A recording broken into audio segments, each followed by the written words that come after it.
1 week on from an absolute dominant performance at London HYROX doubles by achieving the sub 60 target and getting that 58.08, let's go! I'm back in normality at home with the sub 40 10k goal well and truly in sight, hopefully before the end of 2025. But first I'm going to break down some of the things which I felt went particularly well in London and some of the areas which could do with a little bit of tidying up. But before we get to that, I want to share with you my recent shoe purchases. Right, we have come back from Run Northwest. We have come back from Run Northwest and we have bought 2 pairs of shoes, which I'm going to show you, okay? I'm going to start with the Daily Runner.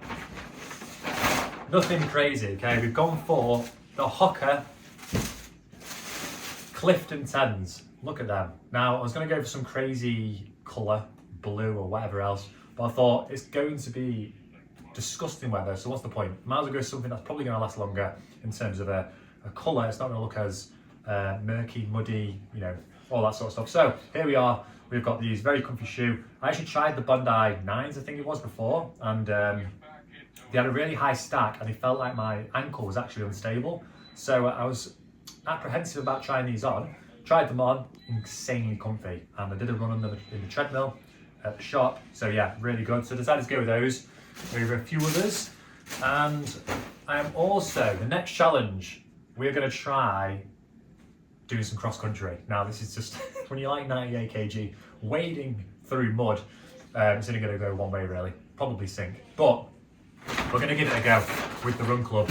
So I bought some spikes. And I've got some, this is just foreign language to me at the moment, but I've got some 12mm spikes. They're like the biggest ones apparently. This is really obviously sodden. Then these are going to help. Basically, you're going to play rugby. And I've also bought these Brooks, Brooks, whatever they are. But they are incredibly narrow. And I tried on about 5 pairs. The poor woman in the shop, which is charging about with all these boxes. But I'm so happy that I did go to the shop to actually try these on, because, like I said, they are very narrow. Apparently, traditionally, they are quite narrow, so you need to go and try them on. But these are awesome. They were quite comfy. You put the spikes at the bottom, and obviously they are super tight to your foot, so you don't slip off when you're obviously traipsing through mud. So yeah, can't wait to try those out. And I've got them on a really good deal as well. There was a bit of discount going on with the Clifton 10s, and then these were in a bit of a sale as well. So absolute winner. I'll give you some feedback on how they feel when I go out for the next easy run. Let's go through and break down what went well at the HYROX in London and what probably didn't go so well, or what I felt I could have needed some improvements on. So let's start with the good. The strategy, okay, number one, for certain was the strategy that me and JB both put into play. We had this idea of how we wanted it to run. Some of the things that we implemented, him being a better runner, was me just darting off some of the stations nice and early, because the disparity between our running was so far other ends of the spectrum that he could catch up with me on the runs and still recover at my pace, which is just, yeah, it's humbling. But that's what worked, and it went really well. He finished pretty much all of the stations. You know, and I helped out in some of the areas which I obviously had my strengths in as well. But the running is if it's a running sport, at the end of the day, if you're sick at running, then you're going to be able to do very well in it. And you're only as fast as the slowest runner. So you need to make sure if you're unbelievable at running, then that person needs to do a lot of the work on a lot of the VO2 max stations, especially. So yeah, we maximised his fitness levels for sure and running ability. Number 2 was our ability to react when things were out of our control and still keep our heads.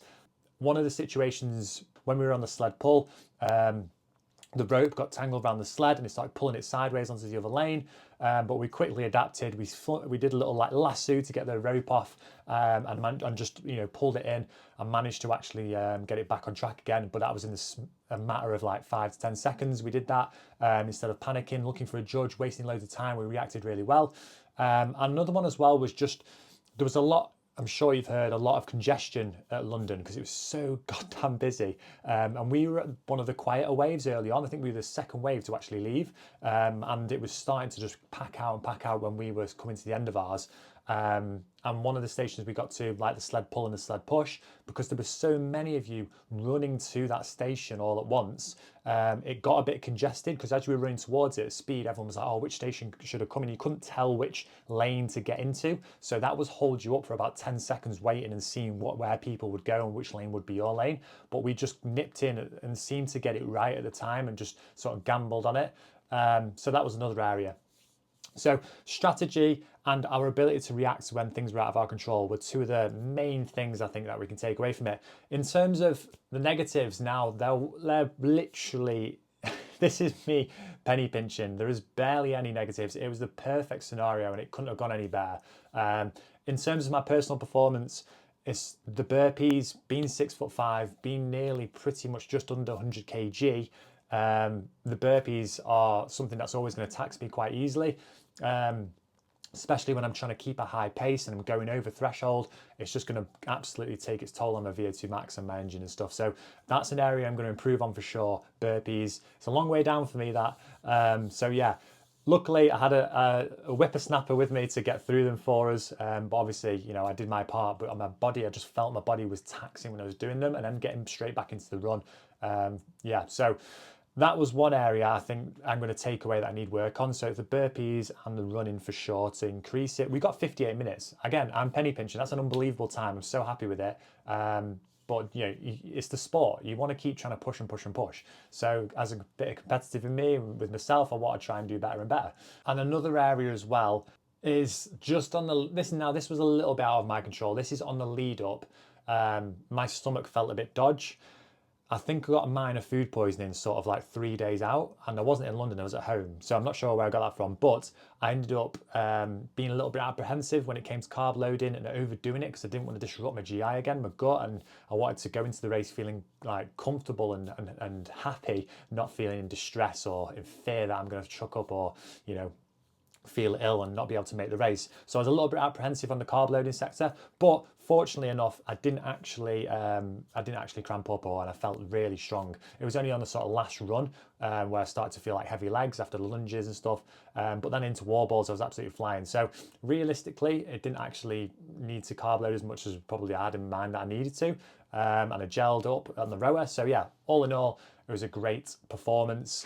So I guess the question is, did the HYROX hinder my chances of getting the sub 40 10k towards the end of 2026, before we enter 2026? I'm going to say no, because yes, even though the training did devolume and I had a week off, like not consistent running and stuff like that, but at the end of the day, it's probably reduced the amount of fatigue that I had, and now I've gone into my threshold session, which I just did today, even more fresh and responded really well. Even at first I felt a little bit rusty, but as it went on, I got stronger and stronger. So overall, feeling really positive, and we'll see in the next episode if I can find a spot where I'm going to do this sub 40 10k effort. But until next time, guys, like, subscribe, and I will see you in the next one.